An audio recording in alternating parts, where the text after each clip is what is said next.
So as the title says, we're trying to continue with the conversation of what reparations and reparative justice means from a Pan-African perspective. And we have been doing an area of research on the political economy of debt and reparations and what that would look like for Africa, and how do we carry out that conversation in the different spaces at national, regional, and global level. So just to give a context, and I think with the previous session, it was more than enough context on what the debt crisis actually looks like for Africa. Currently, we are grappling with a debt figure amounting to over $1.8 trillion. And as we've heard throughout the conference, that African sovereign debt crisis is really intertwined with its colonial and imperial history, and it's a persistent form of systemic economic subjugation, which is now being perpetuated through contemporary global financial systems. So with this session, it's to understand that Africa's debt cannot be understood without acknowledging how colonial debts were imposed during European rule were transferred from the newly independent African states, and that even the legitimacy of the current debts remain questionable because they maintain cycles of dependency, and they are compounded by the colonial era debts that were taken up after former colonial governments exited, but were used in their own interests. And as we'll hear today, scholars are arguing that even much of the current debt should be considered odious. So what does that mean? What does odious debt mean for African countries? How do we determine it's odious, even though it was colonial? And how now do we call for reparations on that context? We'll also try to have a feminist lens. I think we've had now, even the black paper, what feminists have long been concerned that with how debt is right now, it has disproportionate burden on women who carry the costs of servicing debt. And in particular, the concern has been on the negative implications of sovereign debt on the provision of public services. And this is very central to how feminists actually understand social reproduction. So this session will just try to have a political economy framing of Africa's debt crisis.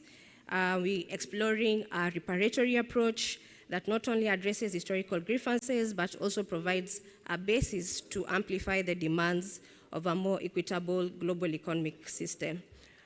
Like I mentioned, it's also to examine what an odious debt doctrine will look for African countries, and if it's actually a plausible mechanism to address existing debt crises for African countries.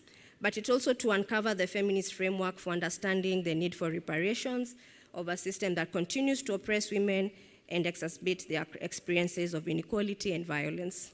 So without much further ado, I'll introduce our online speaker. Her name is Dr. Marie-Louise Aren.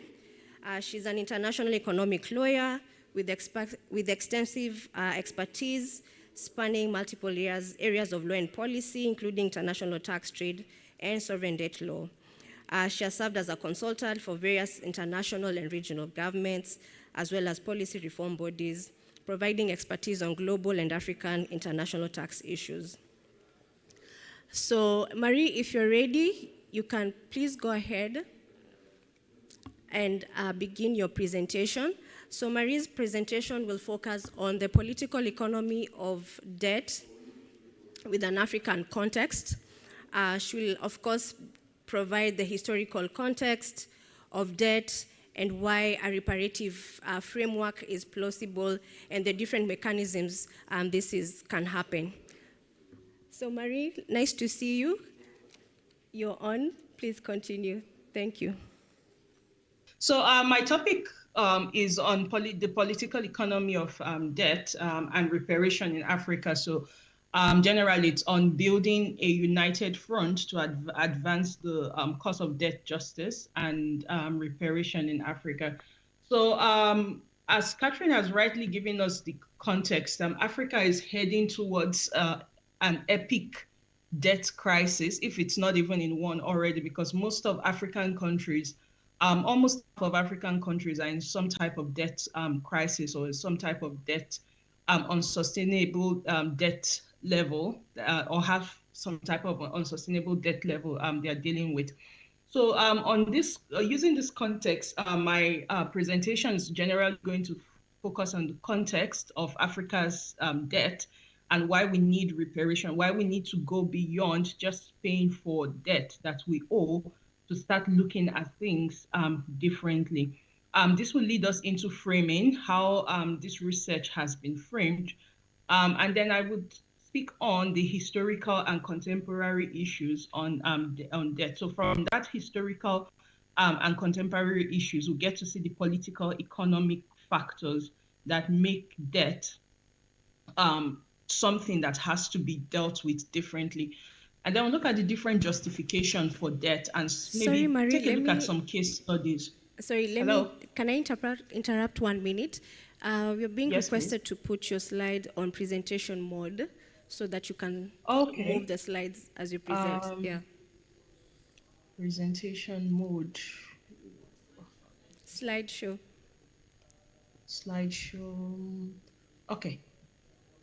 Effect presentations.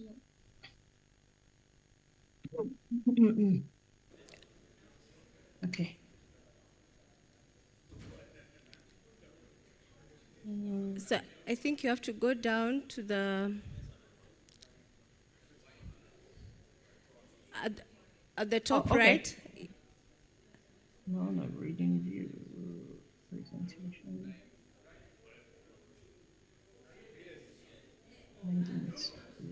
Is it fine? No, I can't seem to find the presentation. Okay, so at the bottom of the screen. Okay. There. No, not the next one. The next one. No, it says slide sorter. Next reading view. The next one. Yeah, that one. Okay. All right. Is this fine? Thank you, guys. You can continue. Right. Yeah. Okay. I think I've gone a little. No, sorry. Okay, so sorry. So I stopped at case studies. So we'll just talk very briefly on one or two case studies. So successful case studies, what made them successful, and unsuccessful ones, and then case studies on reparation movements that are ongoing and the lessons we can get from them. And then we look at what an ideal reparation framework can look like, drawing inspiration from CARICOM 10-point plan for reparative justice, and then we conclude. So as I mentioned, a lot of African countries are in some type of debt issue, or if not a full-blown debt crisis. So we have case in point, Sudan, that has a debt to GDP ratio of 252 as at 2024, which is very reflective of a wider debt crisis going on in Africa.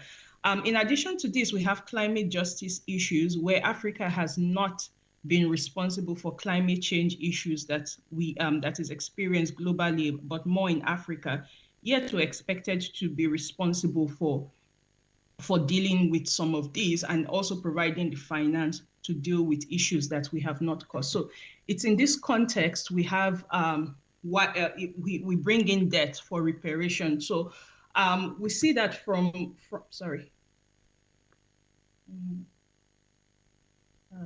Sorry, this presenters, let me take it up. All right.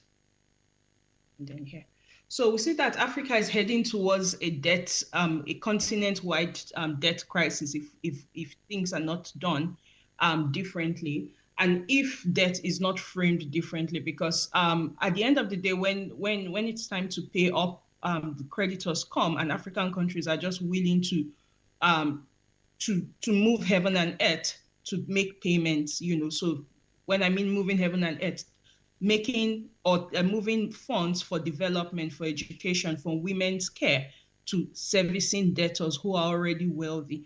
So until debt is framed differently, until debt is seen as as a tool for subjugation, similar to a soldier holding a gun to shoot people, we would not make headway. So debt, at the end of the day, is not neutral. It is rooted in a lot of historical and contemporary subjugative mechanisms. So we have slavery, we have colonialism, we have new colonial practices. And in addition to this, we cannot divorce international finance institutions from this subjugation of African countries through debt. So we have how the governance system is framed in such a way that it perpetuates inequality in the global financial system, and then continuous system. So in the words of a very well-known political economist, I think Naomi Klein, she mentioned something about something called shock doctrine. So where the global system, the global economic system is set up in such a way that countries must go through a series of shocks, particularly global South countries, including Africa, where when they're coming out from one crisis, they are entering into the next crisis. So there's no downtime to really analyze and learn from the lessons of one crisis before a new crisis comes up. And we'll see as we look at some of the history how this plays out. So from having this context, the framing for this topic is centered on about 6 to 7 areas. So first of all, we're looking at debt from a historical injustice lens, where the history of Africa and its subjugation from the 1500s up till now has placed Africa in a structurally disadvantaged position that leads to more of its subjugation. Now, this historical injustice coming from slavery and from other type of undermining tactics has led to the underdevelopment of Africa. So where we see African resources being extracted, its human resources, its natural resources. Then this leads us into the political economy. So political economy looks at how the social, economic, institutional, political systems, group dynamics continue to perpetuate historical injustice and underdevelopment. Then this leads us into the colonization, or we can call it the colonization of global economic governance framework, where until this is looked at, we would not make headway with debt justice. And then we look at racial capitalism. So capitalism means like using the systems of economic, using certain wealth producing systems to produce more wealth. And then we see that racial capitalism, global capitalism is based on a racial hierarchy where certain races are the exploiters, and you have another set of race of people who are the ones being exploited. So that system is in place, and that is where debt comes in. So debt fits into that system where you have the holders of capital using those who do not hold capital to make more capital for themselves. And then we have the third world approach to international law, where we look at international law from a third world country perspective. How does international law work for third world countries, or how does international law help to perpetuate historical injustice? And then this leads us into, once we've been able to analyze or frame this, then we can come up with an African-centered reparative justice for debt. Now we'll go into the history of that brings out some of the political economic issues that leads that causes Africa to be more dependent on debt. So we have, first of all, the pre-colonial African situation. So first of all, at the pre-colonial stage, Africa was a very, very thriving continent made up of nations. So we didn't have states. Now, that is one issue we'll get to see as we look at international law, because when we look at things from a reparative justice lens, the question becomes, if Africa wants to depend on international law, one of the things that limit it is that it was not considered a nation. It was not there were no countries then, what we would refer to as statehood. African countries did not have that. So what would be, how would they come across as subjects for debt justice, but that's just by the way. So the point is that in pre-colonial Africa, we had thriving civilizations, we had communal wealth. The system of economy was quite different, so it was not this cutthroat capitalism we have presently. And another thing I discovered is that women were very central to political power. So women had a lot of say. We even had women who were leaders of nations.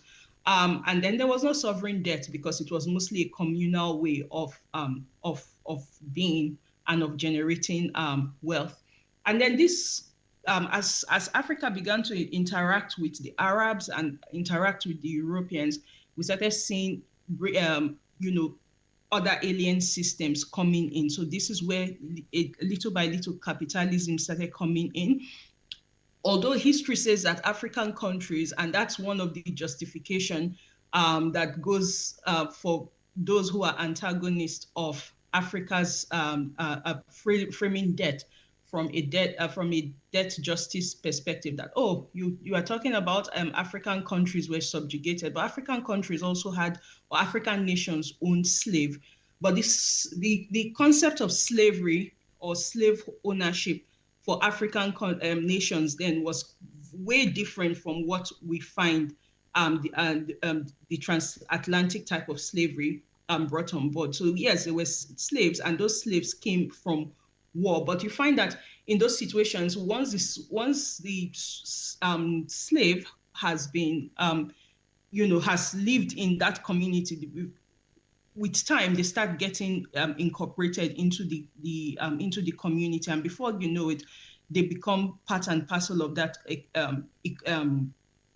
society. Unlike the transatlantic or the European or Arab type of slavery, where African people were continuously exploited and subjugated and treated as subhumans. So the slave trade, the transatlantic slave trade, from the map that is present here, took place at around 1600s, and 12 million Africans were enslaved. So it led to depopulation of Africa. It led to the extraction of African resources. So it led to the crumbling of social and economic systems in Africa, and that was where Africa's underdevelopment started taking place. And then the next thing that came up, or the next stage after that, was colonial rule. So colonial rule, coming from the Berlin Conference and the scramble for Africa, lands and resources were partitioned, and then extractive economies started coming up, emerged. And from there, we had more exportation of African cash crops at giveaway prices to aid the industrialization of Europe, with those products being brought back to Africa at very exorbitant price. So there was no beneficiation, and which is what is still going on. And then we had colonialism was not just only about extraction. It also led to the supplanting of cultures, of values that were not that were alien to Africa. So in other words, African mindset and values started changing. So we had Eurocentric education, which superimposed African education. We had the implanting, after a while, of indigenous elites in Africa that more or less have become stooges for the continuation of Africa's dependency. And then at the end of the day, we found out that colonialism entrenched extraction and inequality. Now, the next stage is the contemporary stage. So after that continued for a long period of time, African countries fought for independence, political independence, as I always like to say. I'm thinking that was going to bring colonialism and the whole legacy of slavery to an end, but not knowing that we're jumping from fry pan into fire. Now, contemporary history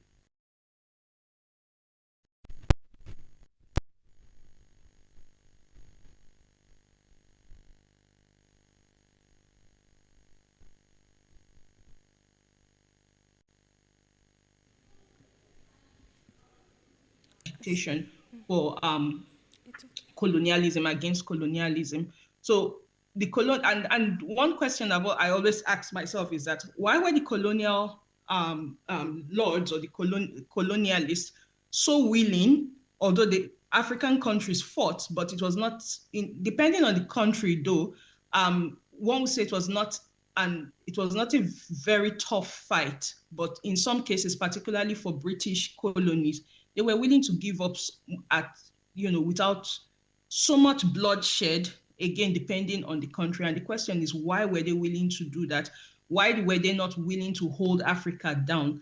And one of the answers to that is because they had something sinisterly clever in mind, which is replacing one form of colonialism for another type of colonialism. And so we see that once they gave up physical control of Africa, they made sure they put systems in place to ensure the subjugation and extraction from Africa. So first of all, they came up with the global economic system, including trade, including finance, including debt, and how to use that to continue to have a hold on Africa.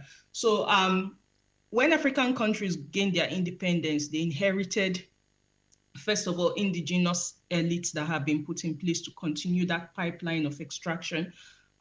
In addition to that, we had the African countries inherited extractive economies because the economy was not developed. It was the purpose of the economy at that time was used to develop Europe and very limited industrial base. And then in addition to that, there was a pressure to join international communities to be seen as part of the international community. So African countries were willing to join some of these international organizations. And as a result of joining those organizations and the need for greater infrastructure, borrowing started. So in addition to this, we had the Yom Kippur War in 1973 that created oil shocks, and then petrodollar recycling, which started leading to fluctuating global prices for oil. And and there was so much, as a result of the oil glut, there was a lot of dollars in the economy, and then there was a lot of borrowing taking place. Although most of this borrowing took place was affected more of Latin American countries than African countries. So we see that African countries at this stage were more dependent on exportation of cash crops or exportation of commodities. And then the commodity prices were fluctuating. So sometimes it will be high, sometimes it will be low. But at this stage, towards the end of 1970s, it started becoming low. In addition to the borrowing that had taken place using the that had taken place by Latin American countries, and we see an escalation of loans and debt. Now, this, at the end of the day, 1980s, early 80s, it led to a debt crisis. And then at that point, IMF imposed its structural adjustment programs in most countries, but mostly in African countries. So this led to currency devaluation, privatization, austerity measures, and gradually African countries started losing their sovereignty. So debt ballooned during this period, and entering into the early 90s or mid 90s, leading to the HIPC, heavily indebted poor country initiative to provide partial relief, but at the same time, debt dependency debt continued to increase. Then the third epoch is 2000 to 2010. I'm trying to be fast because there's a lot to cover. So at this stage, we find that the entrance of sovereign bonds and then China's resource-backed loans and then more Euro bonds, because at around this time, there was the face of debt changed from, or started changing gradually from official assistance to private creditors. And then around this time, as it continued to increase, particularly in Latin American countries, we started seeing vulture legislations or litigations where countries that were not able to pay off were brought before international courts. And then we have the fourth epoch, and this is what this whole thing continued until 2020s, where we, as a result of COVID, systems were put in place, or debt relief initiatives. So we have the DSSI, and then we have the common framework, which provided some type of relief for African countries, but they were not systemic relief. They were just band-aid solutions to a systemic problem. And then we had SDR allocations that mostly Europe and America benefited from, instead of more of countries that needed these reliefs because of using the GDP criteria and then voting criteria as well. And then we see debt at this stage changing its face. So it started moving from sovereign bond into another, another new type of debt called debt for nature, climate swaps. So where debt is exchanged for some type of climate initiative that takes place. So where funds that are supposed to be used for payment of debt is used to finance climate change. Hi, Marie, Sorry? can you hear me? Yes, we have like another 4 minutes. Oh, okay. Yeah. All right. Thank you. So at the end of the day, the takeaway from the history of Africa's debt is that debt is actually not used to help African countries. It's used to perpetuate debt dependency, because from the history of colonial extraction to SAP to climate finance traps, we just keep seeing the face of debt changing, but the situation remains the same, and it's even getting worse. So based on this history, we then see that debt cannot be taken neutrally. It is not, debt is not just an economic issue. It's not just a financial issue. It is a justice issue. So what is the justification then for Africa's call for debt reparation? So we have legal justification. So we find that most of the colonial and neo-colonial debt violate a lot of legal principles. So first of all, it violates the principle of consent. It violates the ICCPR. It violates the CAT.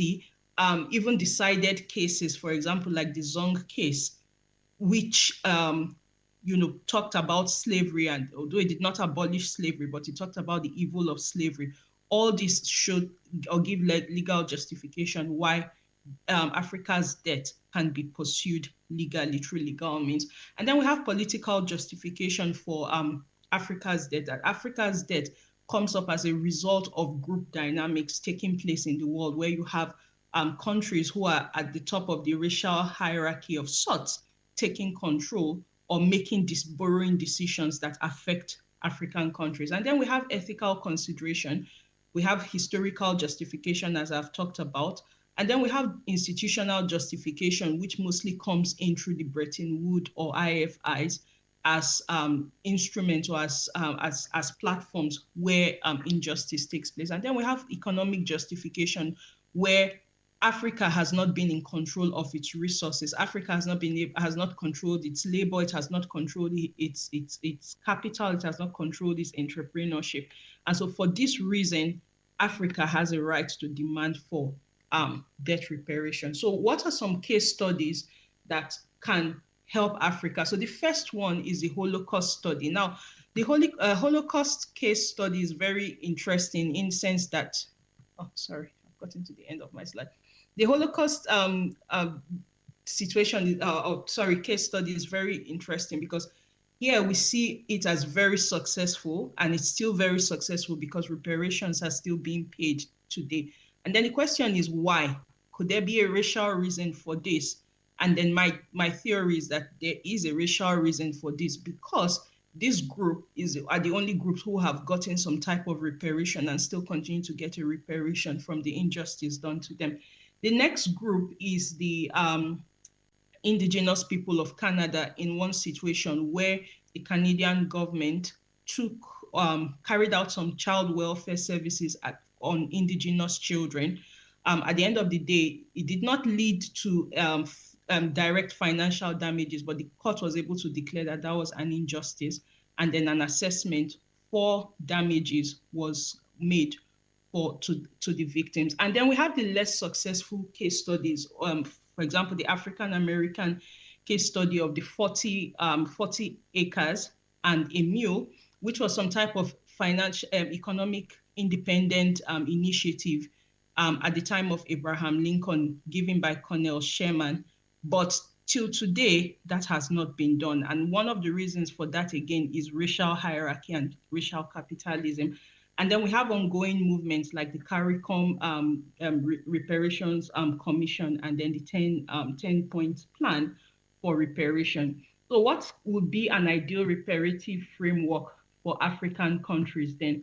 So one of the ideal ones should be, first of all, it must be Afrocentric. So there must be foundational principles present that would help African countries frame what this framework would look like in terms of the law, in terms of the institutions that will run it.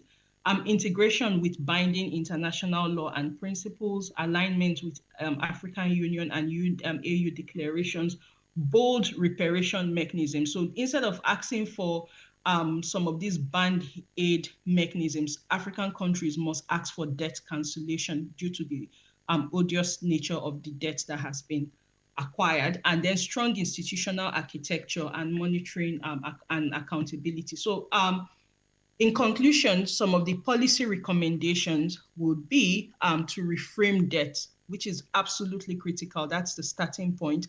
Reframe debt as colonial control and use every channel and advocacy means to advocate for this. This should be, so as a matter of fact, this type of advocacy must be epistemic. We must change the narrative. And then the next one is to build or develop Afrocentric institutions that would help drive this debt framework, deploy legal and political disruptions, build global South solidarity, for example, with CARICOM that already has a framework that is ongoing, and then institutionalize accountability and monitoring. So the bottom line is that African countries must begin to take responsibility for ourselves. And one of the ways of taking responsibility for ourselves is to reframe debt and call it what it is. It is a tool of subjugation. And then if we are able to do this and then, get along with other global South countries, build like a South-South solidarity coalition, then we might achieve. And then in this conversation, we cannot divorce climate justice from this. So if this is done, I believe that it will move Africa from the realm of being a rule taker to a rule maker. So thank you. I'll end my discussion here, or my presentation here, and I look forward to questions or comments you might have. Thanks. Thank you so much, Dr. Marie, for that concise presentation. We are stimulated to have a bit of reflection on, is it time to really reframe our debt and how we define it, right? Is it a tool of subjugation? I think in that regard, with the conversations that have been going on, we can agree that it is. So what do we do from there? So we move to the next presentation. Dr. Henry Gishana, who's going to lead us in that, to provide an overview of an odious debt doctrine from an African perspective, and what a normative basis, and how it can be used as a normative basis to provide debt relief. So Dr. Henry Gishana is an advocate of the High Court of Kenya. He holds a PhD from the University of Western Cape and specializes in fiscal federalism. And he also has an LLM from Pretoria, postgraduate diplomas from the University of Freiburg and Kenya School of Law. Right now, he supports Katiba Institute in the work of devolution and public finance. So, Dr. Gishana, please welcome for your presentation.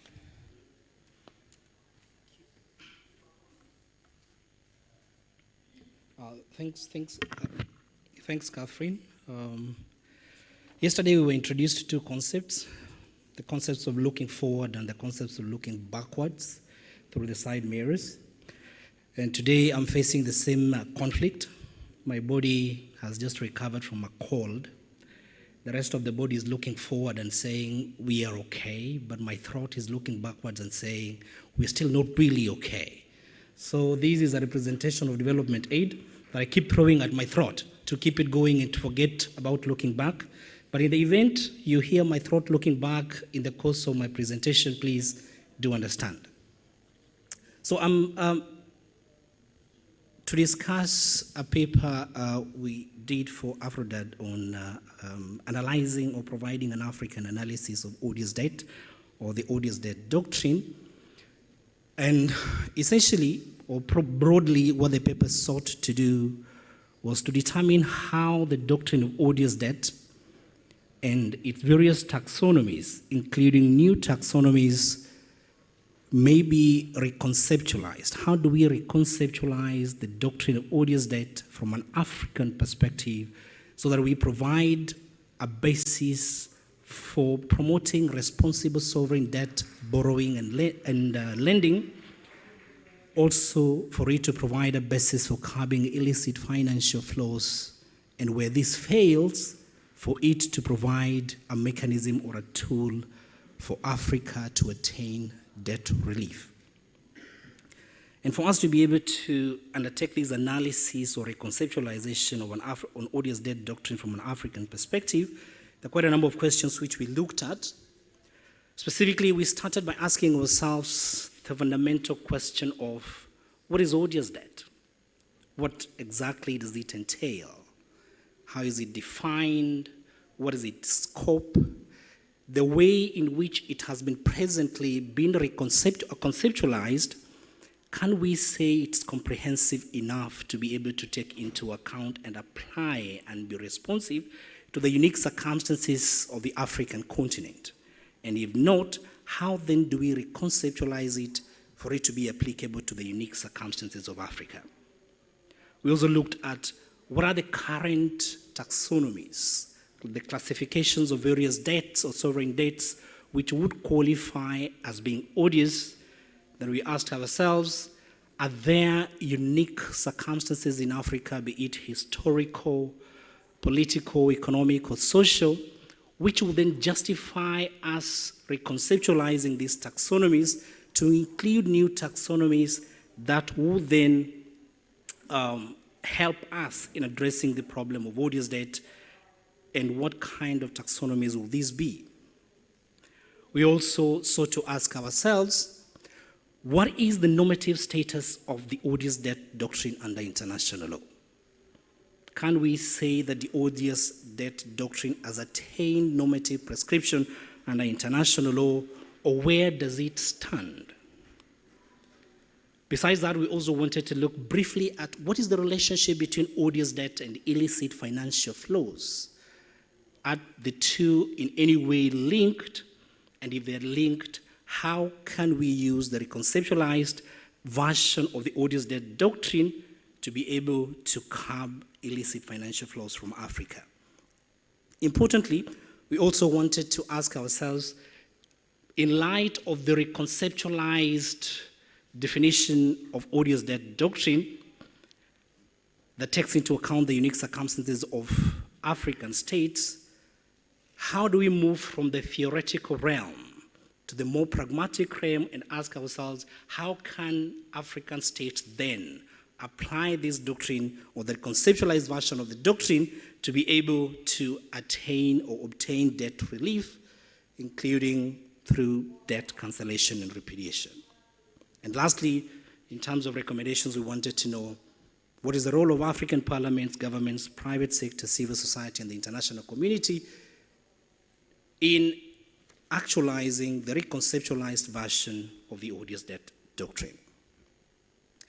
Now, back to the first question as to what exactly does the odious debt doctrine entail? What is it about? When we say a debt is odious, what exactly does it mean? Essentially, for us to be able to understand that, we need to be able to just begin from a very basic linguistic or terminological front. When you talk about odious debt, at the bare minimum, we understand debt. But what is odious? What makes something odious? Odious is basically an English adjective, which means that something is extremely unpleasant, or it is repulsive, and it shares synonyms such as repugnant, objectionable, reprehensible, unacceptable, or disagreeable. So looking at the meaning of the basic word odious, you realize that it generally appeals to our moral or social acceptability or legitimacy. Therefore, in the context of debt, when we say a debt is odious, we are saying that debt is either socially or morally objectionable, or it was acquired or contracted in circumstances that are otherwise socially or morally objectionable. Now, the problem comes in when we ask ourselves, when we find a sovereign debt, or when we classify a sovereign debt as having been odious, that's morally or socially objectionable, then what do we do with such kind of a debt under international law? Currently, the regime of sovereign debt is governed by private international law, but the rules applicable in private international law borrow heavily from public international law. And specifically, the rule public international law of pacta sunt servanda, that international agreements are binding upon the parties to the agreements and should be honored in good faith. On that basis, the commercial side of odious debt or sovereign debt argues that there exists in international law an obligation to repay debt. And this obligation does not take into account, or does not mandatorily take into account, the question as to whether was this debt fair? Was it just? Was it morally or socially objectionable? And when you look at the sources of international law, the applicable rules of international law, you realize that such concepts as justice or fairness or equity are not mandatory. There's no mandatory requirement under international law for the consideration of equity or justice in the determination of disputes. Specifically, when you look at Article 38 of the ICJ statute, questions of justice or equity or fairness are optional when it comes to international dispute resolution. Specifically, Article 38(2) says that the court may consider or may determine disputes before it ex equo et bono on the basis of the rules of fairness and justice only if the parties to the dispute agree. Essentially, meaning that if you have a dispute against a creditor and you want to question the justice or the fairness or the equity of that particular debt, you go negotiate with the creditor and tell them, can we agree to apply rules of fairness or justice in this dispute? While this acknowledges sovereign agency in the sense that states are free to enter into whatever form of agreement they may want to enter into, it undermines the broader goal of development and the people that have to bear the burden of having to pay debt. Now, then comes in the concept of odious debt, which says that while international law makes it optional, the application of rules of equity and fairness and justice, in light of the impact of debt, sovereign debt, there has to be, or a case has to be made for the mandatory application of rules of equity, fairness, and justice.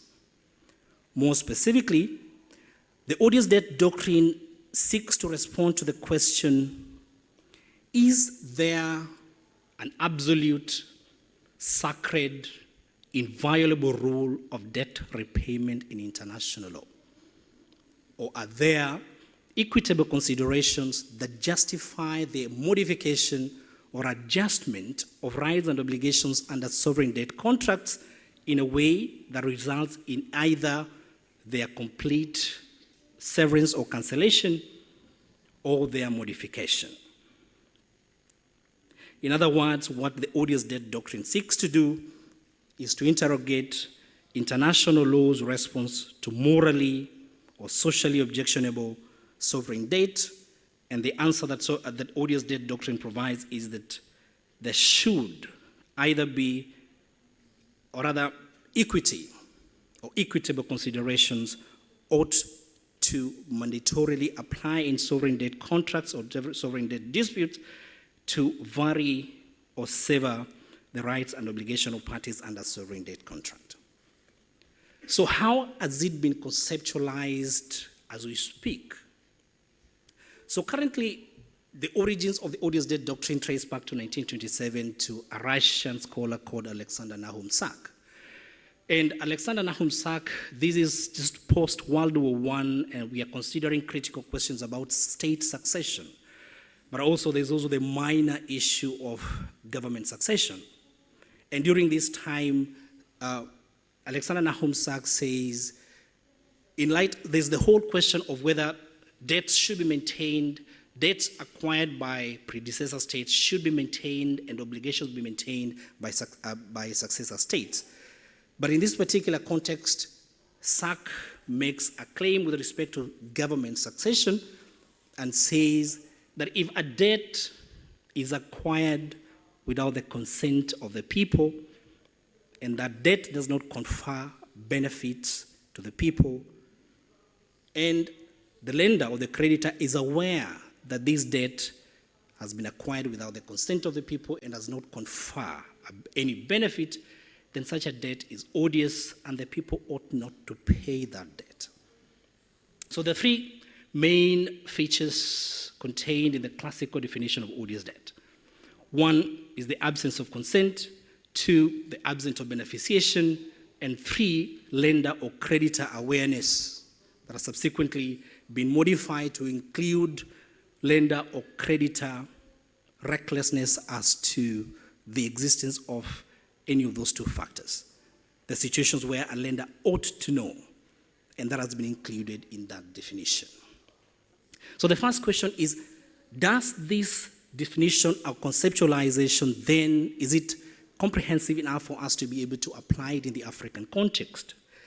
And our findings is that as much as there's subsequent literature and a lot of debate that has taken place at the intellectual and the academic level, there are quite a number of issues that the conceptualization and later iterations omit. One of the considerations is benefit. Sack talks about debt that is used against the needs of the people or not in the interests of the people, implying that the people are at the core of sovereign debt acquisition. But now when you come to all the iterations and discussions around this doctrine, you find that the people are relegated to the periphery. And the invocation of the doctrine is generally accepted as something that is supposed to be done by subsequent regimes, not by the people. So essentially the primary duty bearer when it comes to debt repayment, intergenerational debt repayment, has no role insofar as the invocation or the initiation of processes for declaration of odious debt is concerned. Number two, Sack largely looks at needs of the people, interest of the people, but subsequent arguments talk about benefits. And there's an argument that benefit is a more accurate representation of that particular element. But the problem with reducing the whole conceptualization of needs and interest into benefits is that it focuses, it's a very commercialized perspective. And it ignores basic concepts about public finance, including the aspect of fungibility of money. That you can have a road being developed somewhere, but you never really know which money built that road. Therefore, when you talk about beneficiation, just the mere existence of a road does not really mean that that road was built using debt or sovereign debt.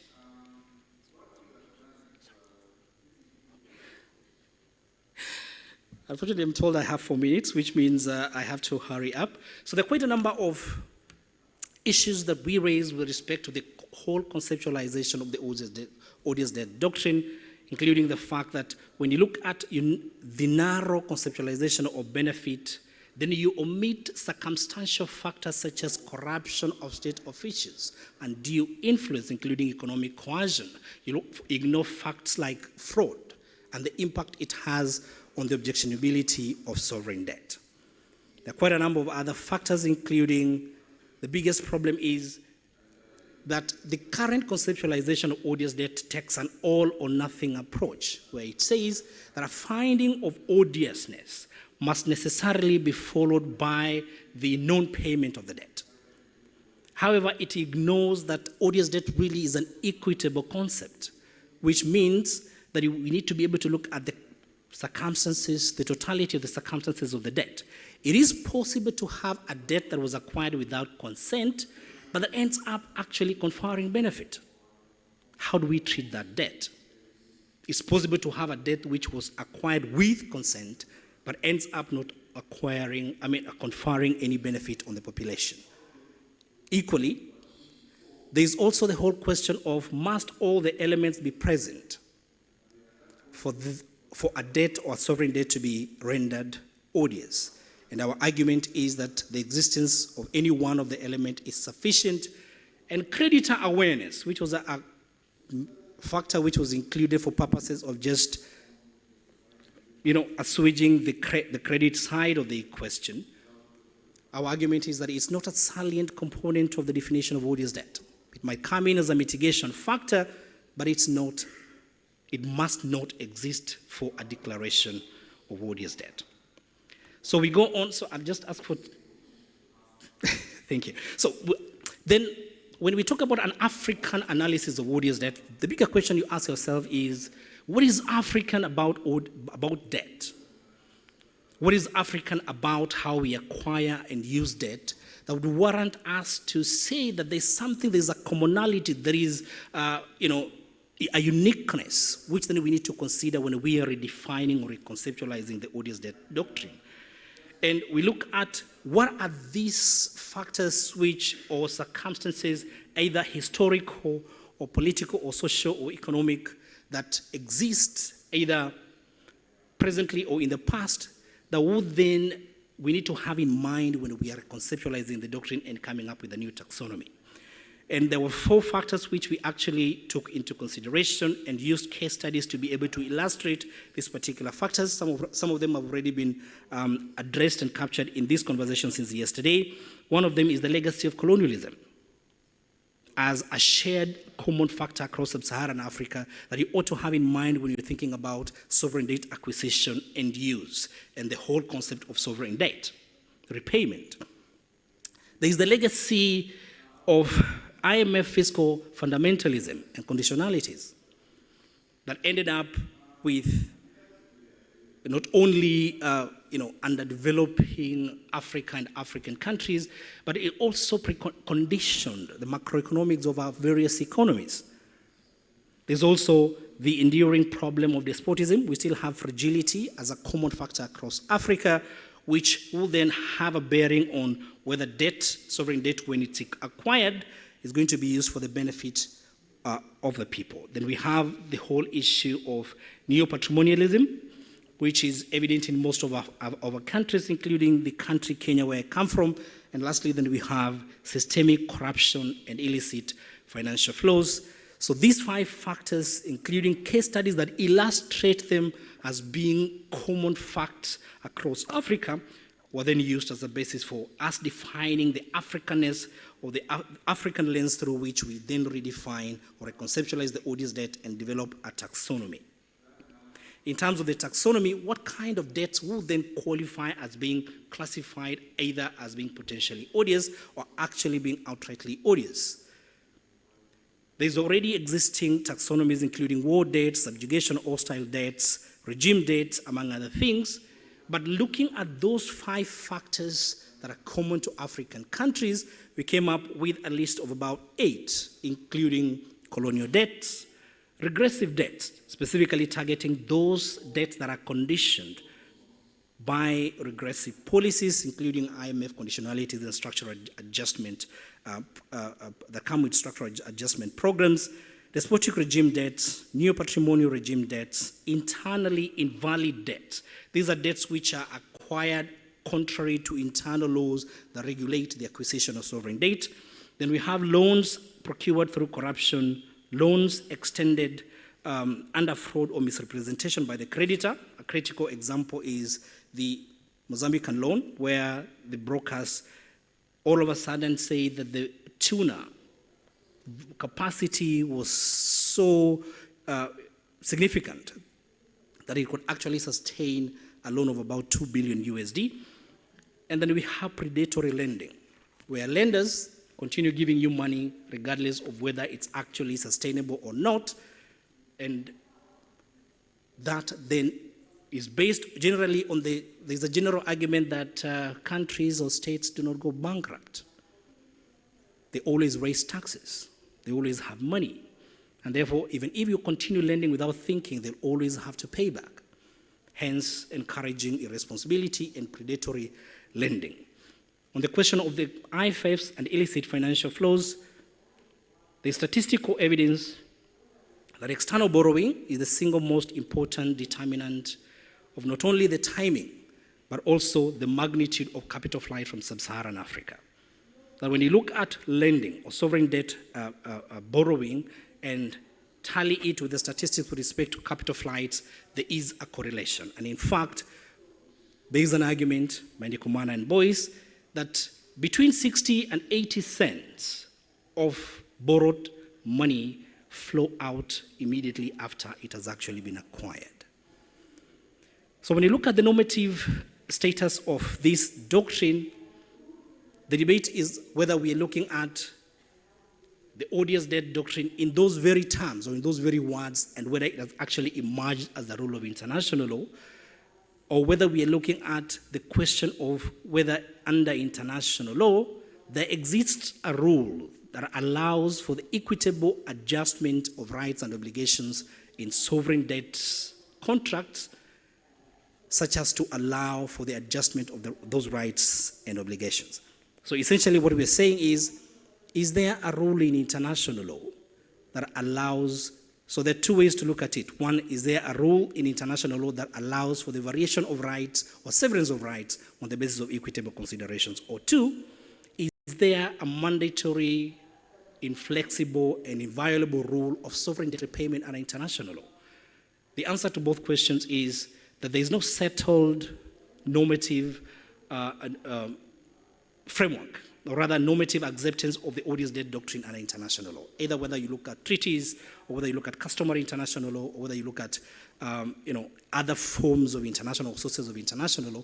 However, while the term or the doctrine in those very words cannot be said to have emerged under international law, when you look at the essence of the odious debt doctrine, which is equity and equitable considerations as a basis for the adjustment of rights and obligations under sovereign debt, you realize that one of the principal sources of international law is general principles of law.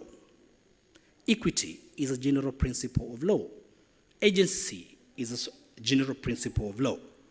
Therefore, while we may not be able to argue that the odious debt doctrine in those very words has emerged in international law, it's possible to be able to attain the equitable outcomes that the odious debt doctrine seeks to achieve using general principles of law as a basis for the attainment of those particular remedies and outcomes. Because of time, I will leave it there, and then I will be able to have a look at the questions you may have.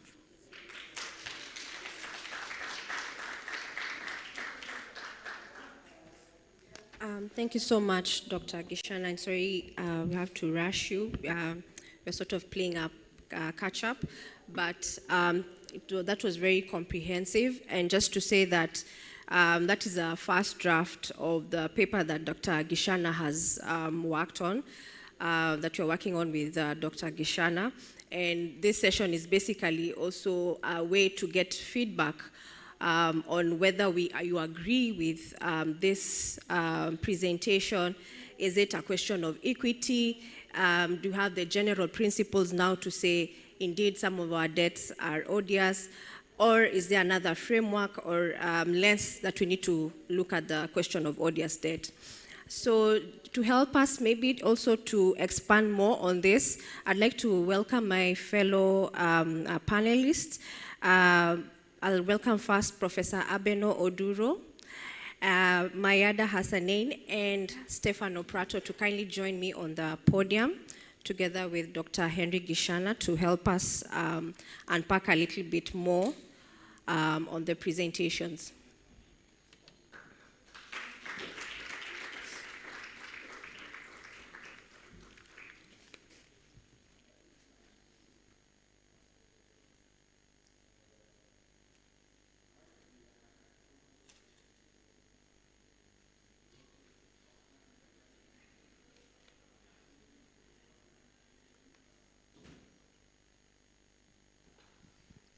So I know all of you might have a mic next to you.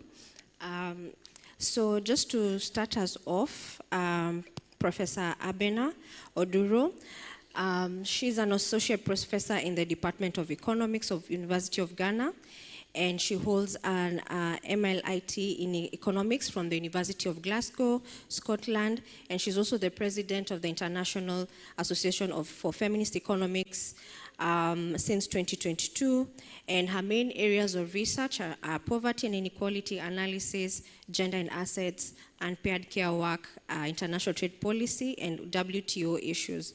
And she's also a member of the African Center for Excellence in Equality Research. So Professor Abena, welcome. And maybe from the context of what has been presented, even in the conversation that have been going on since yesterday, there have been questions or how do we make interlinkages with the feminist framing in this debt and reparations call. And even after we've had the presentations from particularly Dr. Marie, how do you see feminist framing of debt and reparations, given that the historical roots of colonialization have actually embedded a culture of marginalization and disproportionately affecting women throughout that process? How do you see that a feminist framing on debt and reparations looking like? Okay, thank you. Good morning, everyone.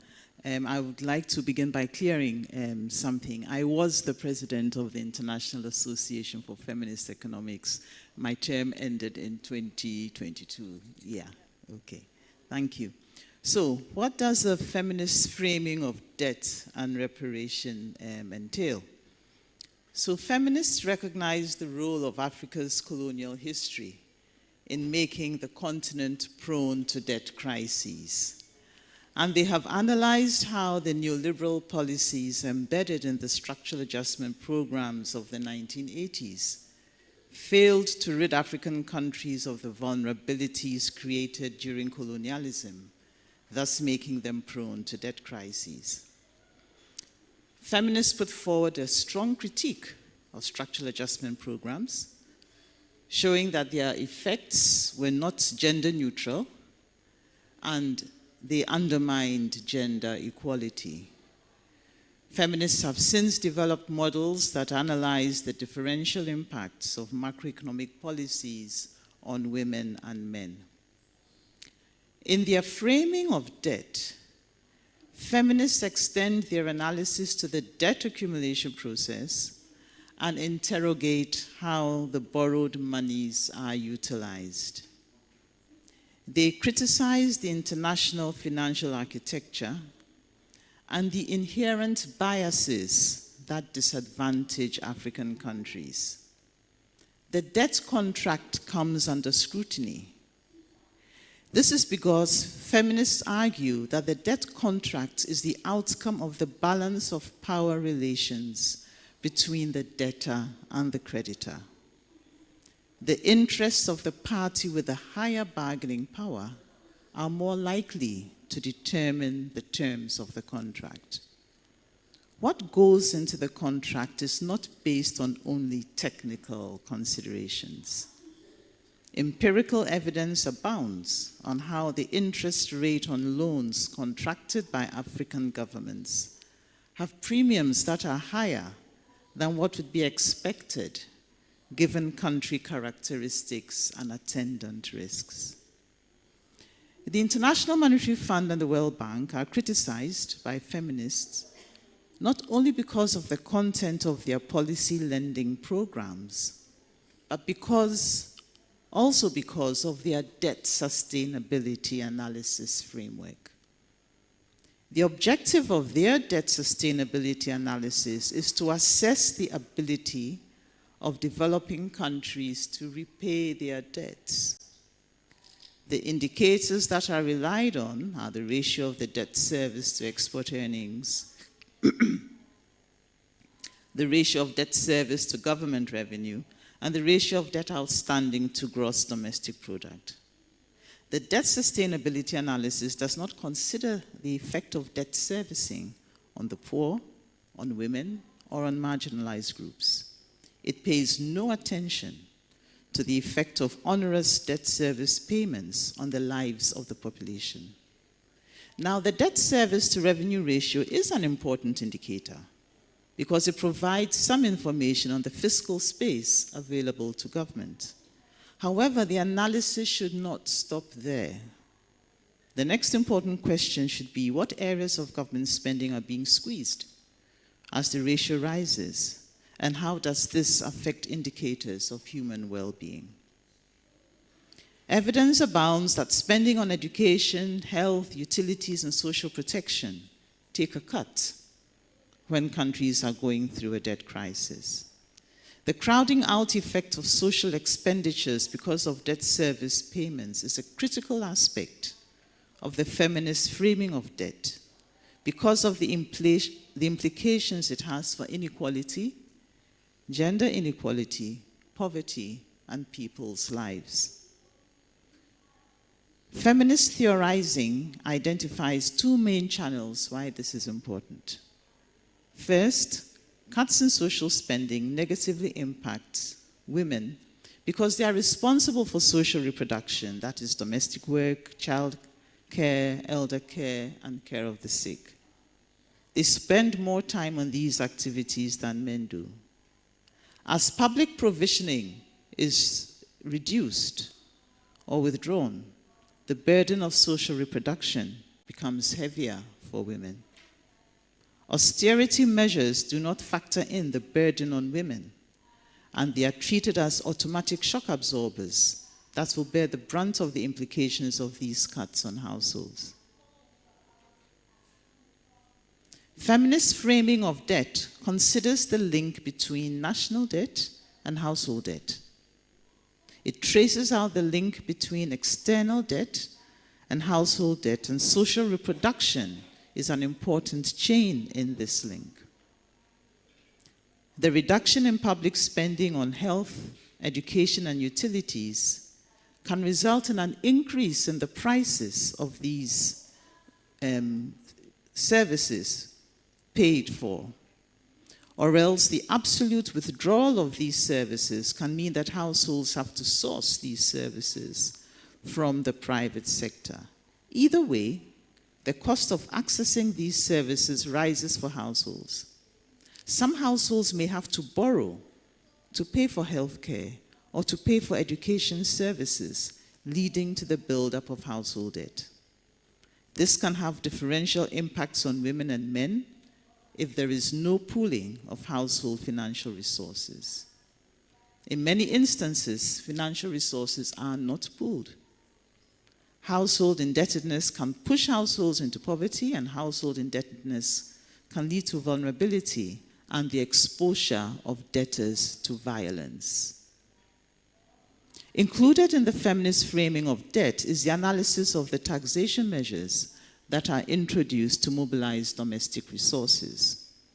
Feminists are concerned about the introduction of regressive tax instruments, for example, the value-added tax, to raise revenue for government. Thus, the feminist framing of debt extends beyond concerns about the effects of debt on macroeconomic indicators, such as growth and the exchange rate. It delves into how debt adversely impacts the lives of ordinary people, increasing their vulnerability to poverty, deprivation, and violence. And the violence that is unleashed by loan sharks is not the only violence that debtors are exposed to. The owners of debt can suffer from emotional violence that is unleashed in their bodies because of worry and stress. And finally, the feminist framing of debt examines the relationship between the state and its citizens, and how this can be fraught because of debt. It reveals how external debt privileges the interests of the external creditors against the interests of citizens. Now, the case for reparations is grounded on the damage that the transatlantic slave trade, colonialism, and the new colonial structures and institutions have had on Africans. Feminists unpack this narrative to throw light on the oppressions, exploitation, and injustice that African women and girls bore during slavery and colonialism, and the gender inequities that persist during the period of neoliberalism and new colonialism today. By highlighting the injustices that women and girls have been subjected to, feminists make the case for a reparations program that is sensitive to the different experiences of women and men. They are by no means inferring that men and boys did not suffer oppression and humiliation. They did. Feminists are making a case for a nuanced approach that values the experiences of women and men. The reparations program should not be gender blind. Resources from reparations should be used to transform African economies and address gender inequality. For example, the burden of unpaid care work on African women. So in conclusion, if Africa had received reparations for the injustice meted out to it by the global north, if institutions and structures that exploit the wealth of Africa were destroyed, there would be no need for Africa to be forced to choose the path of debt-driven development and to be exposed to the vulnerabilities that debt confers. Thank you.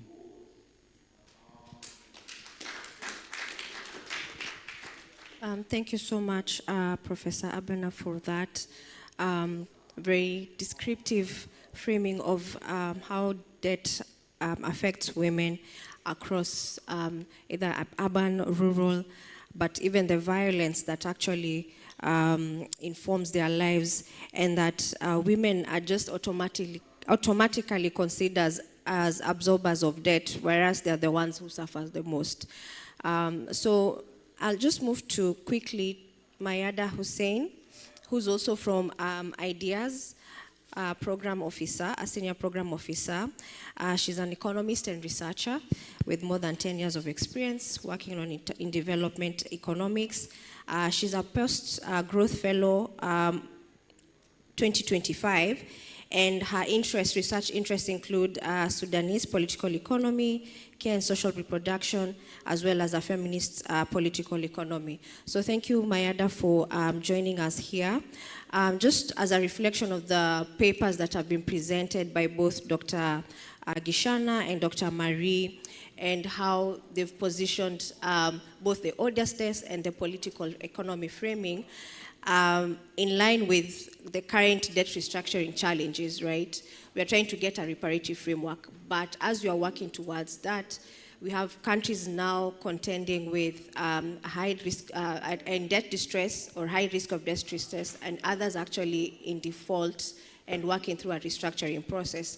So in that view, how would our reparative justice framework look like to inform or reshape approaches to debt restructuring or debt resolution within the context of a reparative justice? Thank you very much, Catherine. Okay, so I'll say, thank you for the two presentations for the papers, really enjoyable. I think when we talk about, debt restructuring or debt cancellation being part of the reparations agenda, and that's not obviously a new conversation. Like when I think it was the 90s when the Organization of the African Union created that group of eminent persons that said the debt cancellation is, part of a reparative process to account for all the things that we've been discussing, slavery, colonialism, and so on. And so I think that debt cancellation can and should be framed as part of the reparations agenda. But for me, it can't constitute in itself a genuine sort of transformative reparations agenda. And I think the papers, in a way, kind of frame that. When I think about the paper presented by Dr. Murray and like the systemicness of this. And the reason I say this is twofold. The first is that debt cancellation now is affordable to creditors. whether it's governments. Like, this is something that is affordable. It can be done.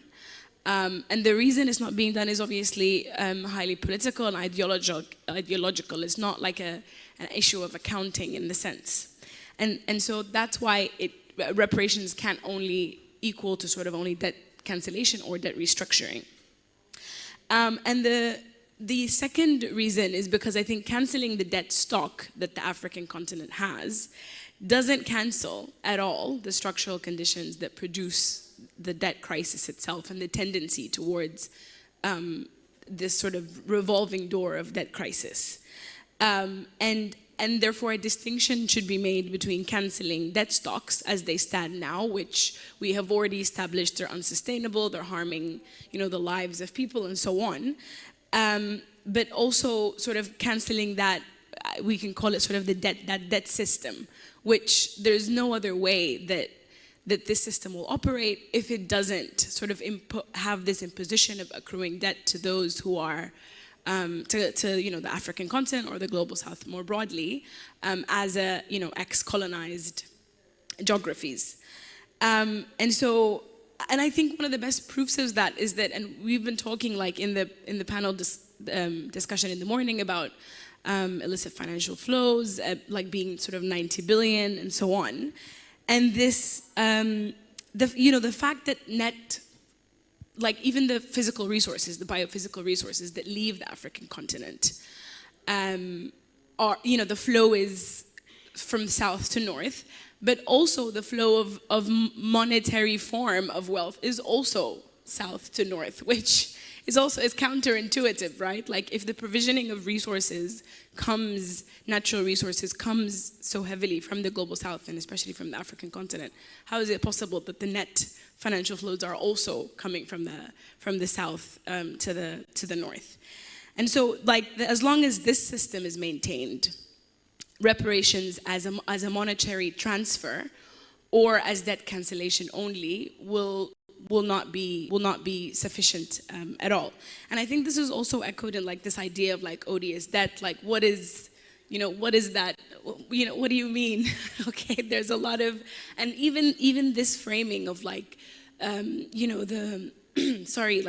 was this debt known to the people? Was it beneficial for them? Even these definitions are not even accepted like in that legal framework, and I obviously can't speak to that. It's out of my forte completely.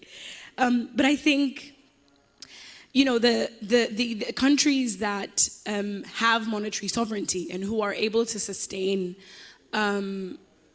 surpluses in their budgets or in their trade accounts, largely by virtue of the fact that their currencies, whether the dollar or the euro, are international units of account and store of value and measure of value. And measure of value. And so this is not, and this is a political thing. This is about monetary sovereignty, which it has to be a very core element or pillar of a reparative justice agenda. And so I think it was mentioned in the morning that African countries should be able to buy imports in their local national currencies. And if we think about it, if we get, say, I don't know, think about like, I'm from Sudan, think about if Sudan got like 100 billion payment as reparations, and then we needed to pay, we have an import bill, and we have obviously debt servicing on the side, then all this money is gonna go to is these two things. So it's gonna be funneled back into the international financial system upwards again. And so I think focusing making sure that the reparations agenda, at least from an economic perspective, is framed around delinking the African economy from the international financial or the exploitability of it, and also about ensuring monetary sovereignty for African countries. Thank you.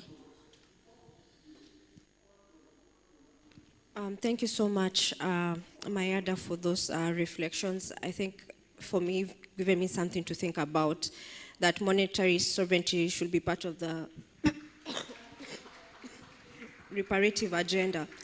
I think that is not something that has we have reflected very much on in these discussions.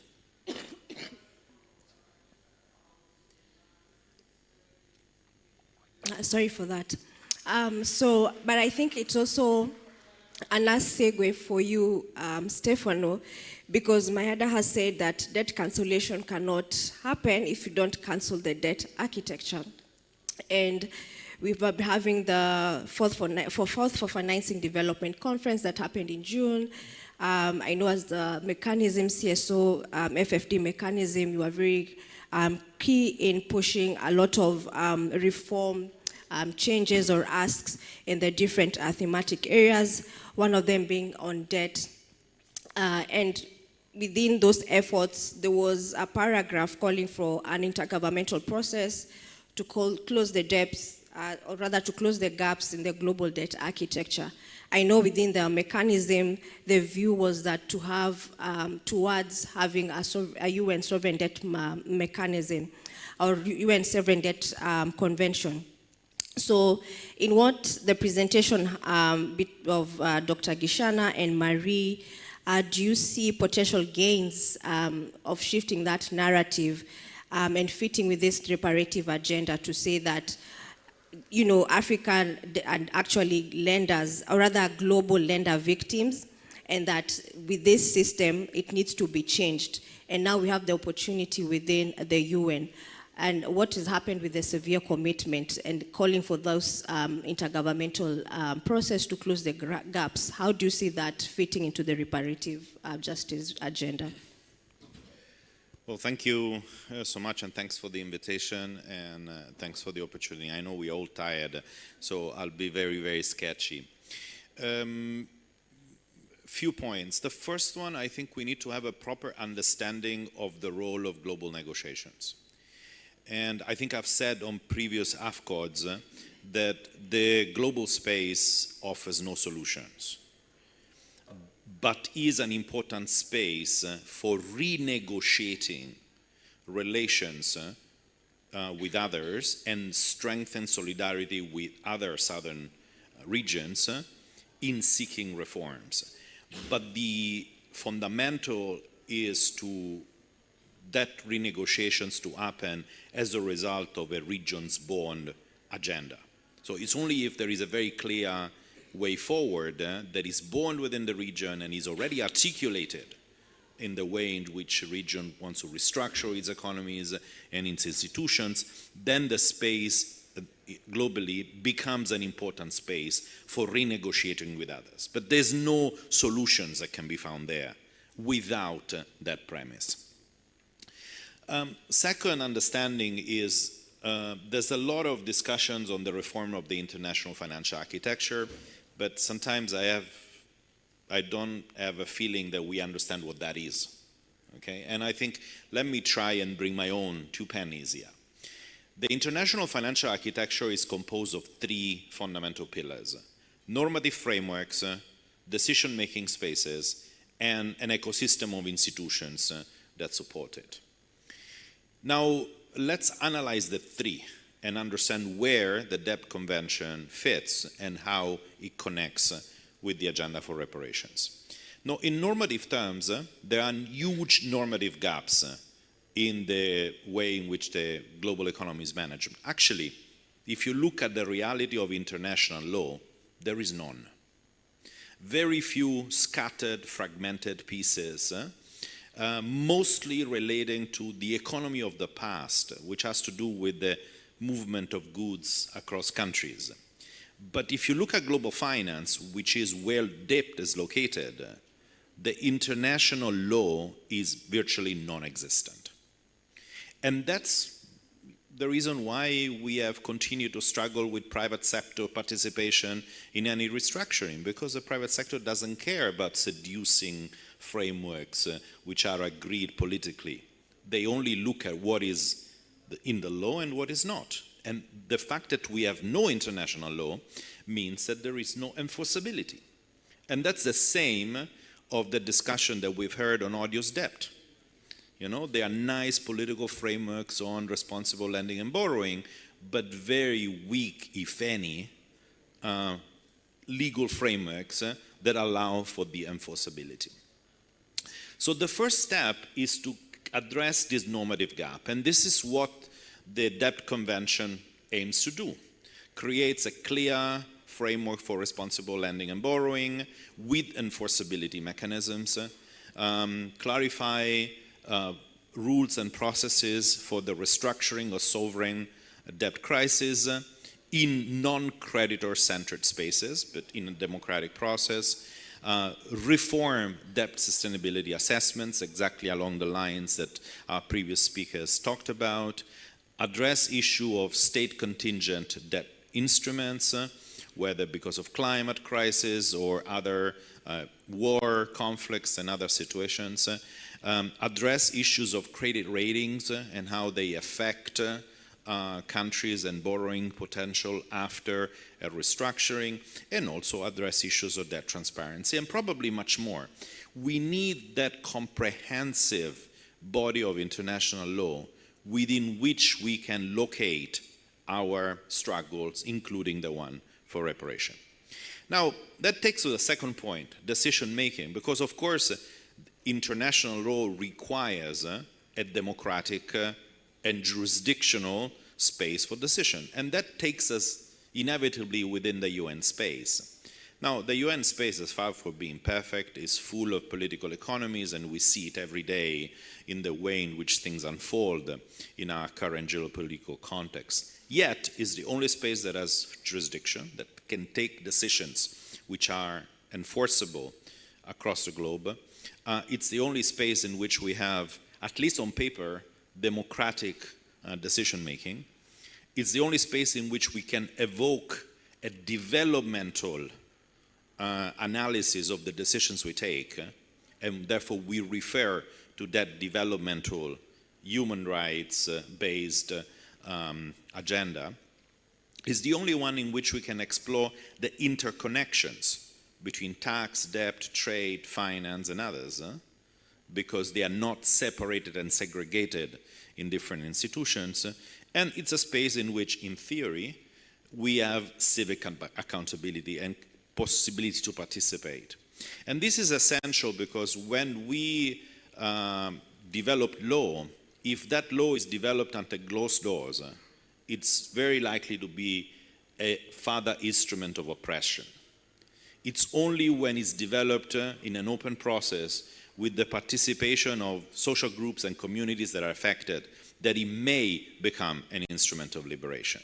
So it's important not to equate the call for a UN-based decision-making process as being purely intergovernmental, but rather a process that is open to civic participation. So the Debt Convention therefore aims not only to create a body of law that fills that normative gap, but also create a democratic space, or at least democratic on paper, not free of political economies, of course, in which that can be developed and then further negotiated along the way in a typical convention of the party process.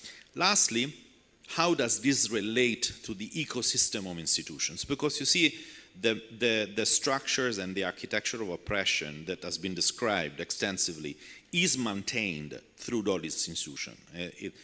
There are those institutions that shape what we believe to be law but is not, because they are their policies, and what shapes the very close connection between imperialism, militarism, as well as the hegemonic expansion of the global economy. Now, how does the Debt Convention help? Many people believe that we need to reform these institutions. My point is that these institutions are not reformable. And every reform agenda ultimately aims to make something stronger. So that's the reason why we don't want to engage in reform of this institution, because we want to have a conversation on how to make them stronger, more effective, and whatever else. We need building blocks around them that begin to contrast their hegemony. Now, by creating normative frameworks, such as the Tax Convention, such as the Debt Convention, you begin to limit their hegemonic expansion and begin to create a multi-layered set of institutions, different institutions, that begin to pull things out of them. If you have a tax authority, all the tax work that is currently within the bank or the IMF gets absorbed into a new institution. And in the way in which we think of those institutions, rather than thinking about global institutions only, we need to think about multi-layered organizations and institutions that have a much more diverse capacity to support financing needs at all scales. So it is not maybe that convention is not a direct response to the reform or the change, but it begins to limit their mandate. So to conclude, how does this link to the agenda for reparative justice? I remain convinced that the primary pillar of that agenda needs to be an agenda for economic transformation of the region that disconnects it from global value chains and reaffirms the need to structure the economies differently.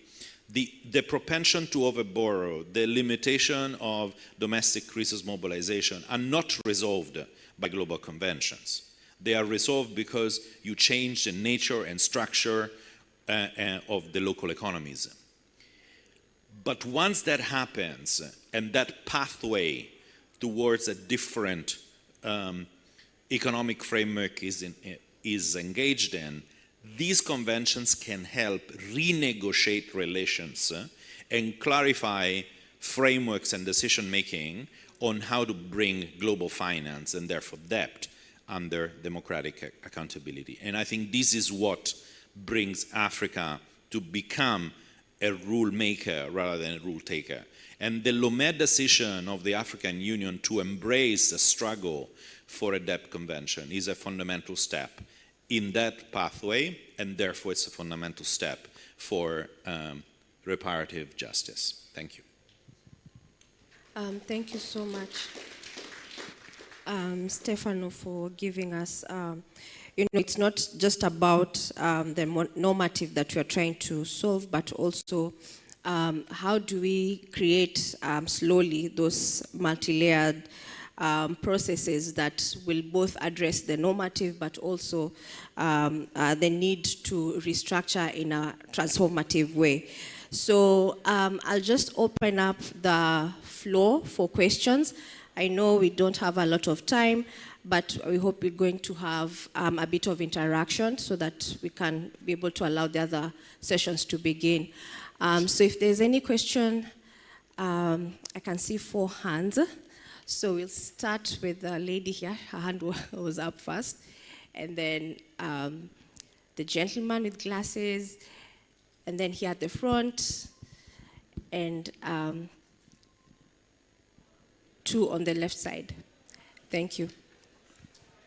Thank you very much to the panelists for today's session. My name is Lynette Keyo. I am from Kenya, from an organization called Inuka Kenya Nisisi, and I am a program officer to that effect. Now, my question is, I have 2 questions actually. So one, can debt still be considered legitimate if it was acquired without citizens' consent, but ends up benefiting them? And also, how should we should the citizens be involved in determining whether a debt serves public interest? And then also a second question would be, if Africa's debt crisis reflects a continuation of colonial logics, how do we ensure that debt cancellation and restructuring are treated as justice and not charity? That will be my questions to the panelists. Okay. You can go next, and then you just tell us who your name, where you're from, and who you're addressing the question to. All right, thank you. My name is Kenneth Okwaro. I am from Asepis. We are based in Nairobi. I was intrigued by the presentation by Ndugu Gishana.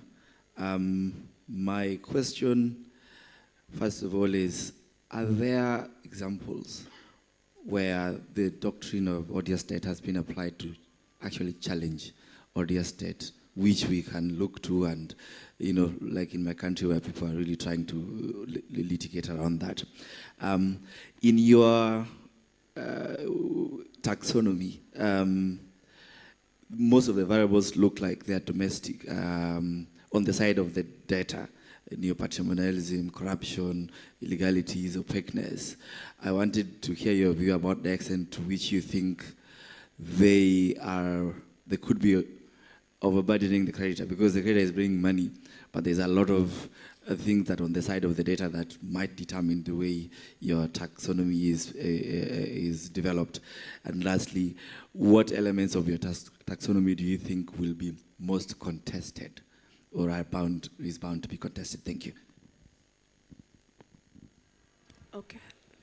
Yes, and then the gentleman here with the blue after you. Thank you for the opportunity.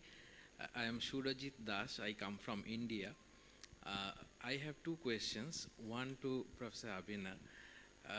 Ma'am, when I met Professor Charles Abugre here, we were discussing that a lot of fiscal austerity measures are taking place, particularly in terms of cutting down government expenditures in the social sector and so on, with the excuse that the debt servicing burden is too much. Now, of course, it cuts down the fiscal space for enhancing spending. However, it is part of the broader agenda of fiscal conservatism. So I would like to ask you whether it is more because of the cost of debt servicing, or is it because of fiscal conservatism in general that government is cutting down the social sector expenditures? And I have a question to Mayada. Delinking is very exciting, attractive, radical sounding thing. I work with somebody called Professor Prabhat Patnaik. He is a big socialist economist, my supervisor. So I fought a lot with him on this point. He always talks about delinking. I mean, even if we forget that some of our politicians are corrupt and they take money and selling off our natural resources, minerals, not only from Africa, it's happening in India also. And population-wise, the size of India is equal to the entire Africa. So it's happening. However, how feasible or practical it is in today's world to really delink ourselves to regain the policy autonomy or sovereignty of individual independent nation states. Thank you. Okay. Okay, thank you. My name is Tinashe Gumbo. I'm from the All Africa Conference of Churches based in Nairobi, but I'm from Zimbabwe. I liked the presentation on odious debts, and I really saw that the presenter tried to be as simple as possible when the subject matter seems to be technical. So I want to commend you on that one. Then I also liked the way you analyzed the issue of the lender's complicity. I think it's true. It is actually difficult to tell whether the money I'm giving you is going to be used in the manner that you have convinced me or you have communicated to me. It can actually be used in other on other things. So I think it's a very good observation that you are making. We really need to further interrogate that particular aspect. But in the paper, I did not hear much about the support which is given to players who further drive us towards environmental challenges. So maybe I would want to hear more about how these lenders also continue to support activities that destroy our environment. I think these are my few observations. Otherwise, I enjoyed the paper. Thank you so much. Thank you. I will take two more and then last one. So 3 more questions so that the panelists have an opportunity to respond and we can wind up. Just remember also we have Dr. Marie-Louise Aren. She's also online. So if you have a question directed to her, please you can just mention that. Go ahead. Okay. Good morning to everyone. My question is, I'm Oralen Sagbo from Cameroon. My question is addressed to Dr. Henry. You made mention of odious debt, and also from the legal perspective, I want to find out, when we talk about debt cancellation, because Afudat talks about debt cancellation as well as Roda in his book, Reparations to Africa. He also mentioned of debt cancellation. So I want to find out, when we talk about debt cancellation, are we talking about cancelling all the debts in Africa? From the legal perspective, is it justified to cancel all the debts in Africa? Or there are certain debts we consider justified, which we can cancel, and others we cannot cancel? Thank you. Yes, good afternoon or good morning. And I just want to also say thank you to the panelists for very, very interesting presentations, very insightful. 3 quick comments. The first one is the case for reparations. From the very first presentation online to what we also have been hearing here, one of the good reasons for continuing to call for reparations is the fact that it was not only there's been slavery, there's been a lot of resources being taken away. It's also the damage done to the continent, to the economies, to the cultures, to the languages, to the religions, to the knowledges that have been around. So the damage has been profound. So it was only Eurocentrism among the effects, as was mentioned in the first paper, but it's just damage, and that's been documented, in so many different respects. That's one. Secondly, I think the point that you were making about cancellation in itself not being sufficient because it has to go with some transformation. I think the key word is that one, is transformation, because without that, we cannot go far. Our development process has not been only stunted, but the economies and the way we've been entrapped into the global system is disempowering, is maintaining us in the structures that are actually reproducing themselves in so many different ways. Inequalities have been reproduced, dependencies have been reproduced, and new dependencies have been created, including with all the things that are coming up with the technological developments and so on. So transformation is definitely, I think, the thing that we need to have. The final point is what you were making, Stefano. I thought that was very, very insightful, very illuminating, the different points that you highlighted, the decision-making structures, normative frameworks, and the ecosystem. For me, the ecosystem is really where I think we should be putting our energies into. What kind of transformation can we have of that ecosystem? How can we weigh heavier in that ecosystem? What kind of mechanisms? We talk about sovereignty that is required, monetary, economic, and so on. But definitely, for us in Africa, the starting point will be also coming together, and making sure that we have economic structures. If I may put it very simply, last year the UN had this Pact for the Future. I think we need a complete renegotiation and rethinking of the way we are organized locally on the continent, from a gender perspective, from a youth perspective, from all different class perspective as well, so that we can begin to think about, it is not delinking. I know that professor's work, and we've spent a lot of time working with Samir Amin and Samuel, that whole crowd. Samir's point is not only about cutting off or going into some kind of autarkic relationship, it's about renegotiating the terms of engagement we have with the global system, and that is a condition for aiming at going anywhere. If we don't renegotiate the terms of our engagement in the global system, forget it. And I think that's how reparations can come into the point. So you don't only say, we just forget as if nothing has happened and we begin all over again. But they need to be held accountable for the damages that have been caused. But it goes with that renegotiation, which means some restructuring that has to happen in our economies and in our societies. Thank you. Okay. Thank you so much. Very briefly, so that the panelists can also respond. We are way past time. Thank you. My name is Pamela Teka from Women in Democracy and Governance. I'm so happy there was a person from the churches here, and I was actually waiting with bated breath for him to ask about Jubilee. The Pope declared 2025 as the year of Jubilee, and so I wanted to ask, what is the impact and the benefits of including Jubilee in the feminist framework on debt, and also in the odious debt, as well as from a Pan-African perspective, considering that we do have a lot of Catholics in Africa, and what would be the benefits of including it in our framework? And as we are going home, I will need to explain to my 2-year-old how can I explain to a 2-year-old what odious debt is?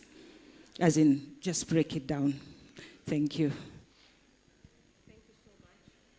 Thank you so much for your questions. So I know, Dr. Gishana, you have 2 questions directed to you. Also, Professor Abena, you have 2, Mayada, and also Stefano. So maybe just 30 seconds, 1 minute.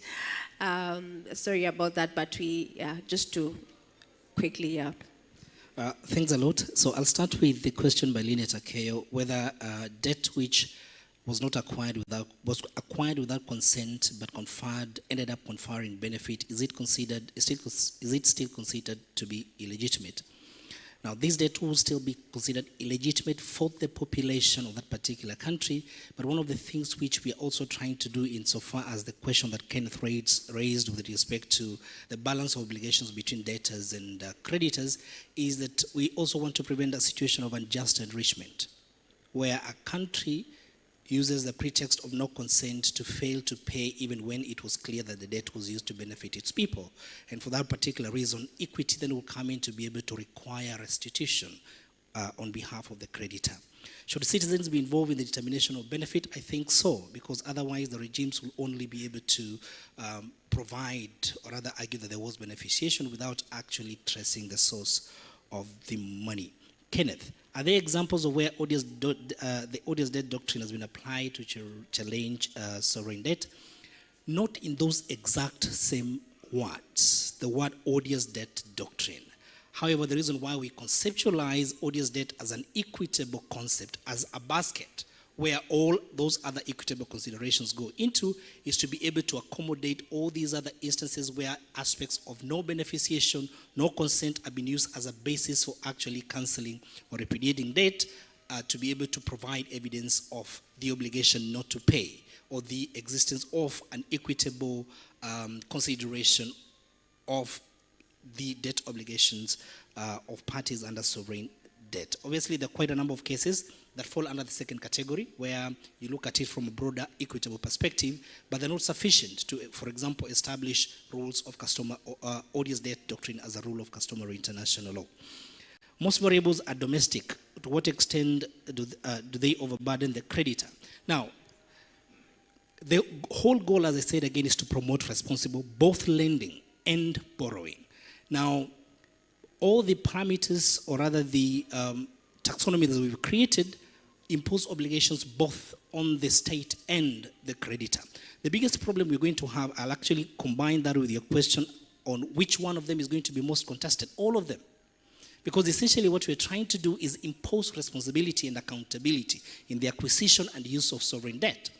The creditors obviously are used to the whole concept of countries don't go bankrupt, and therefore we can lend as much as we can as long as we actually are guaranteed to get returns, even through restructuring.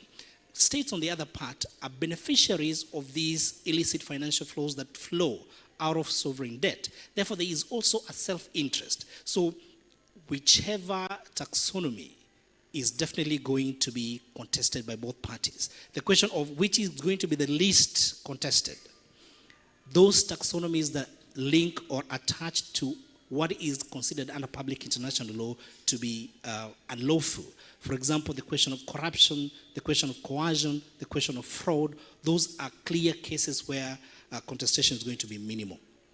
What happens to players who destroy the environment? Tinashe from Zimbabwe.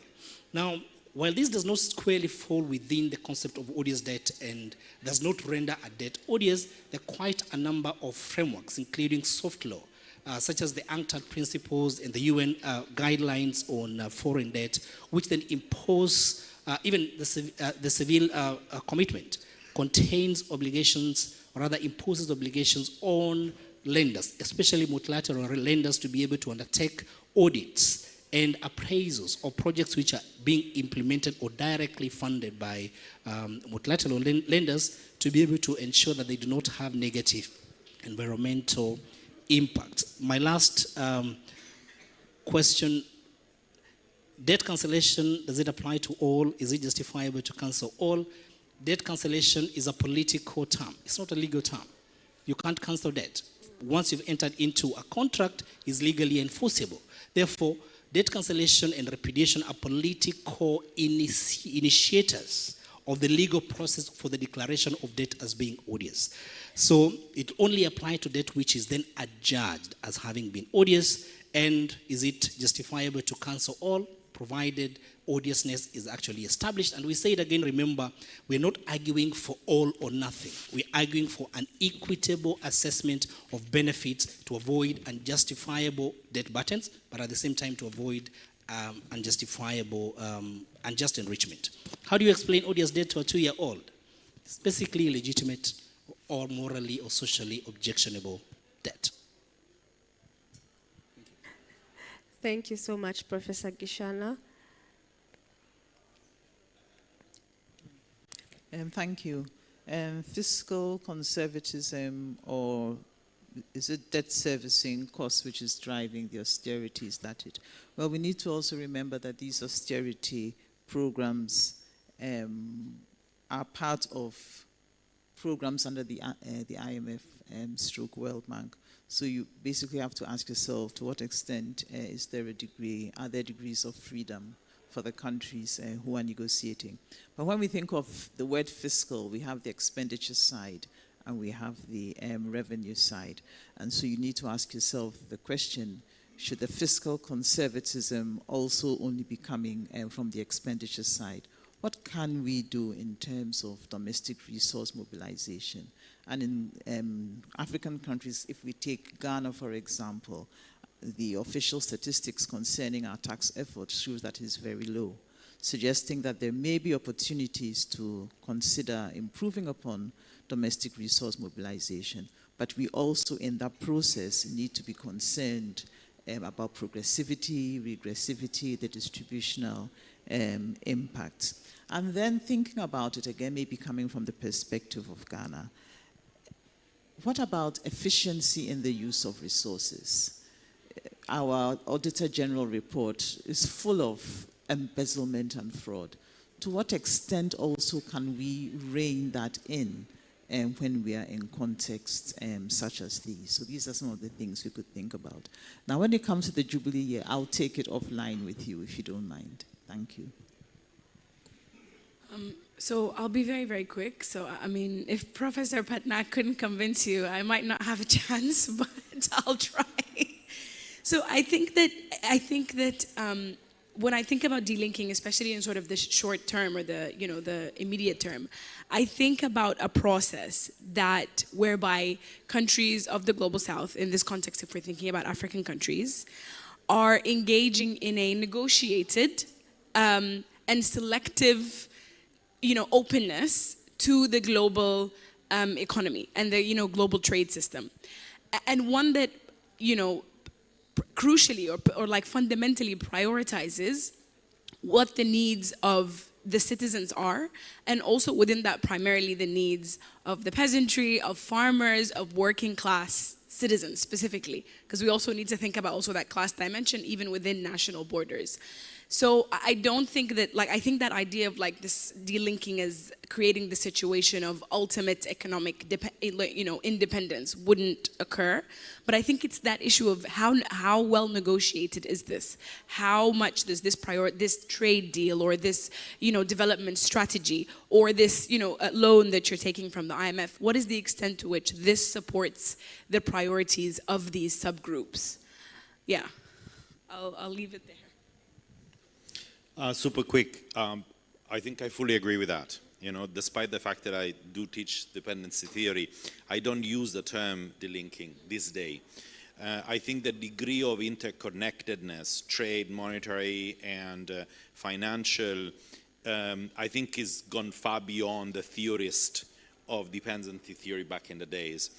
But I use the term renegotiation, exactly in the terms in which Brima mentioned, which is, by the way, at the core of the theory. It's exactly that, the fact of renegotiating relations with others. Now, however, we must recognize that the share of global within most African economy is huge. Sometimes when you remove it, very little is left, actually. So as much as we don't use the term, the fact of having a fundamental redirection from the global into the local, national, and regional is a fundamental strategy. Now, this is where debt and currency traps are complicated. Why is it so difficult to change course from export-oriented crop agriculture? Because we need that currency to pay debt, you know? So you understand why the fact of having a debt discussion only and a trade discussion only, or a financial regulatory discussion separated one from the other, doesn't work out. Now, that takes to Ebrima's issue on the ecosystem. I think we need to pull out again the agenda of African financial architecture, which is different from the international one, which included a very clear pathway for developing regional institutions. Because it's only when you have those institutions and you can renegotiate terms with the global institutions. If they don't exist, what do you renegotiate? You know? So I think the ecosystem reform agenda is one of institutional development, is not one of reform of the existing one. Because once you have those competing terms, then you can negotiate the space. In the absence of it, it becomes very, very difficult. Thank you. Thank you so much for your responses, and I think we've ended on a beautiful note, because we came from just looking at the colonial history, but now we are charting our way forward with the reparative justice framing on what that looks like for African countries. And the feedback that we got, or we've received from both the panelists and the discussion here, is that for us to achieve that, there has to be a real transformation of our economies.